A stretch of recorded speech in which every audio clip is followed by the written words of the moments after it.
Arras a une très belle histoire. C'est une ville où l'eau arrive de la montagne. Et donc, à l'époque, il y avait des tanneurs. Et cette eau permettait de rincer les cuirs. Travailler le cuir, ça sent très fort et c'est épouvantable. Et parce qu'on a travaillé le cuir, on s'est dit on allait le parfumer.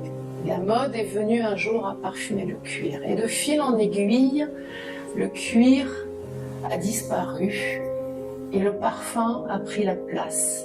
Il s'est trouvé aussi que le climat et la terre grassoise est propice à la culture des fleurs. Et les fleurs poussent très bien ici. Et donc, on a cultivé toutes sortes de fleurs. Elle a ralenti dans les années 60-70, mais le savoir-faire est demeuré. Et les parfumeurs sont toujours restés ici. Je suis fille et petite-fille de parfumeur. Mon grand-père était déjà un parfumeur ici dans la région. Et il avait pour habitude, quand j'étais enfant, de m'entraîner dans le jardin, dans son jardin. Et quand il passait, il frottait les plantes comme ça entre ses paumes. Et ensuite, il me les mettait sous le nez, comme ça, comme une offrande. Et il me disait « sens, sens ». Donc moi, je sentais ses mains. Et ça, c'est mon premier souvenir d'enfance. Je pense qu'on ne peut pas créer un parfum si on n'est pas à l'écoute de la personne qui désire ce parfum. En fait, je traduis, je suis une traductrice.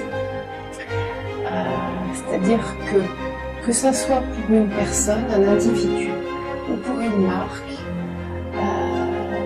je vais écouter l'histoire, je vais traduire les mots par des odeurs. Et je vais commencer à raconter une histoire, à écrire une formule qui va résumer ces émotions que la personne m'a transmises. Beautiful Attitude, c'était un parfum qui évoquait pour moi une élégance intemporelle, vraiment intemporelle. Morning View, on est entre deux.